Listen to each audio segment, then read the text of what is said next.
Hey everyone, Zinnia here. Last week's Supreme Court ruling in favor of a homophobic Christian baker who refused to sell wedding cakes to same-sex couples is very disappointing, and not for the reasons you might think. This wasn't a catastrophic blow against the LGBT community. Instead, this is a ruling so narrow that it almost seems evasive. What it left in place isn't all that great, and what it does address is concerning. First, the good. The court's opinion does recognize that such religious objections can conceivably be outweighed by the need for LGBT citizens to be served equally in the area of public commerce.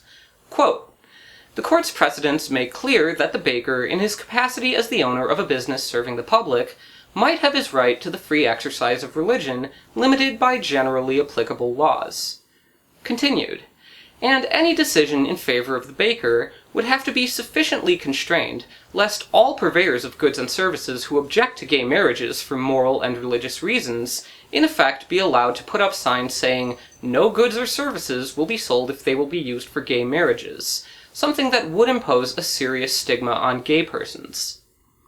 While this recognition is significant and very important, what little time is spent on acknowledging LGBT people's rights in such scenarios gives the impression that this is no more than lip service. Merely acknowledging that religious beliefs must be weighed against the need for LGBT people to be free from discrimination in an open market isn't particularly helpful, given that the court's opinion entirely neglected to offer any useful guidance as to how such conflicts might be resolved. Rather than engaging with the substantive issues of where religious objections must end and LGBT rights begin, the court's opinion focused narrowly on the finding that the Colorado Civil Rights Commission showed clear and impermissible hostility toward the sincere religious beliefs of the homophobic Christian baker. In documenting this hostility, the court cited remarks on the Masterpiece Cakeshop case from a member of the commission. Quote, "Freedom of religion and religion has been used to justify all kinds of discrimination throughout history, whether it be slavery, whether it be the Holocaust, whether it be, we can list hundreds of situations where freedom of religion has been used to justify discrimination. And to me it is one of the most despicable pieces of rhetoric that people can use to use their religion to hurt others." The court's opinion construed this statement as directly disparaging the baker's religious beliefs, quote, "by describing it as despicable and also by characterizing it as merely rhetorical, something insubstantial and even insincere." According to the court, stating that religious grounds had been used to justify atrocities such as slavery and the Holocaust, quote, "is inappropriate for a commission charged with the solemn responsibility of fair and neutral enforcement of Colorado's anti-discrimination law." This only raises further questions. Would the court not have overturned the lower court's ruling had the commissioner not made these remarks? Certainly, officials will take this finding as cause to be more cautious in their language going forward, so as not to offend the court's delicate sensibilities. But is there any way in which officials can point out that religion has been used to defend the indefensible that wouldn't run afoul of the court's standards in this area? What kind of language might the court take umbrage at next time? Embedded in this standard is an assumption that religion functions as an unalloyed good in society, and that government officials are obligated to act accordingly. But how would the court expect officials to regard a case where, for instance, a business owner does forthrightly state that their faith entails the belief that LGBT people should be routinely deprived of any and all services that are available to others? How could officials meaningfully address an instance where a religious business owner openly admits that, on the basis of their religion, they believe that LGBT people should be harmed? An assumption of good faith is a starting point that can be disproven by later conduct. It is not a perpetual mandate to be upheld even in the face of contrary evidence. There are no grounds for conceiving of religious faith as universally well-intentioned and compassionate. The desire to cause harm does not inherently fall outside the scope of religious views. Many conservative religious advocacy groups routinely call for disaffirming approaches and conversion therapy for LGBT people, something which is known to be harmful. Pastor Stephen Anderson of Arizona's Faithful Word Baptist Church infamously made an intercessory prayer for President Obama to die of brain cancer, and also voiced the belief that gay people should be executed by the state. In what way can agents of the government address cases of religious belief clearly being used as grounds to hurt others? This is a significant issue, given the court's tacit acknowledgement that some exercises of religious belief by business owners could indeed place an unacceptable burden on LGBT people's ability to participate as equals in the public sphere.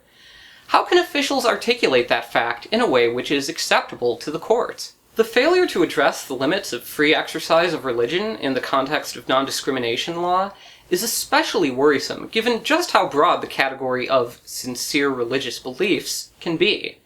An extensive body of case law has established that religious belief can encompass nearly anything, and the sincerity of such beliefs is something that courts may not question too closely. To get a sense of just how expansive religious belief can be, just look at labor law under Title VII, which requires employers to make reasonable accommodations for the religious beliefs and practices of employees. Based on a 1965 ruling in which conscientious objectors sought an exemption from the draft, the Equal Employment Opportunity Commission's compliance manual states that a belief is religious if it occupies in the life of its possessor a place parallel to that filled by God. The manual notes that religious belief can consist of beliefs that are new, uncommon, not part of a formal church or sect, only subscribed to by a small number of people, or that seem illogical or unreasonable to others. Religion can also include moral or ethical beliefs as to what is right and wrong, which are sincerely held with the strength of traditional religious views. What does this look like in practice? Under these broad definitions of religion, veganism has been found to be a protected religious belief in some cases. Atheism has also been found to be a religion for these purposes. A claimed universal belief system, followed only by an employee and his mother, was found to be a religion. Membership in the KKK is not considered a religious belief. However, membership in the World Church of the Creator, a white supremacist group which reads the white man's Bible, is considered a religion. In one case, an employer was found to have discriminated against an airline worker who claimed that an accident on the job was unavoidable because of a dream his wife had. This, too, was considered a religious belief. What about the sincerity with which someone holds a religious belief? This is an important question, because if someone does not actually hold a given belief, then their free exercise of religion is not being burdened or constrained at all. Courts do have a valid interest in judging the sincerity of a religious belief, given that some individuals may dishonestly claim to have certain beliefs for the purpose of receiving exemptions from the draft, gaining special accommodations in prison settings, engaging in the illicit trade of endangered animal products, consuming illegal drugs, and so on. Courts may examine whether an individual's claims of religious belief may be motivated not by genuine faith, but by non-religious interests, such as simply wanting to consume drugs or engage in illicit trade of animal parts for its own sake. They may also look at an individual's history of religious beliefs and practices, potentially revealing whether this contradicts their current claims of belief, or was adopted only after the legal advantages of claiming a religious belief became apparent to them. Yet there are very stringent limits on a court's ability to inquire into the sincerity with which a religious belief is held. Many legal scholars, as well as Supreme Court justices, believe that courts have no business assessing the sincerity with which religious beliefs are held at all. In her dissent in Burwell v. Hobby Lobby, Justice Ruth Bader Ginsburg claimed that there is an overriding interest in keeping the courts out of the business of evaluating the sincerity with which an asserted religious belief is held. As Nathan Chapman writes in the Washington Law Review, most scholars endorse Justice Robert Jackson's dissent in United States v. Ballard, contending that it would be impossible to judge the sincerity of a person's religious belief without in the process judging whether their religious belief is plausible or empirically inaccurate. The latter is considered universally impermissible under what's called the no orthodoxy principle, and if judgment of the sincerity of belief is inseparable from judgment of the validity of belief, then judgment of sincerity becomes impossible. As an appeals court stated in a 2014 Title VII religious accommodations case, this court has cautioned that judicial inquiry into the sincerity of a person's religious belief must be handled with a light touch, or judicial shyness. Examining religious convictions any more deeply would stray into the realm of religious inquiry, an area into which we are forbidden to tread. Indeed, the sincerity of a plaintiff's engagement in a particular religious practice is rarely challenged, and claims of sincere religious belief in a particular practice have been accepted on little more than the plaintiff's credible assertions. One attorney in the area of labor law summarized this as follows: "The bottom line, if an employee says something is a religious belief, it is." All in all, nearly anything can be a religious belief under the law, and there can hardly be said to be a high bar for claimants to demonstrate that these beliefs are sincere. The expansiveness of sincere religious belief only underscores just how wide-ranging the potential conflict with non-discrimination protections can be. This conflict is hardly limited to the issue of finding a wedding cake. What about children of same-sex parents who could experience mistreatment from school faculty? What about trans people who could be denied emergency medical care on the basis of a provider's anti-trans religious views? Since the court's ruling, already a state lawmaker in South Dakota has stated that business owners should be permitted to engage in racial discrimination. And a teacher in Indiana has claimed that his rights were violated by being required to call transgender students by their name.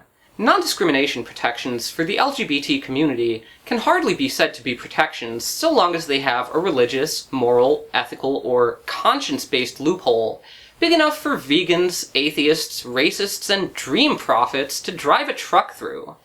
It's one thing to acknowledge that the conflict exists and can potentially be resolved in favor of protecting LGBT people.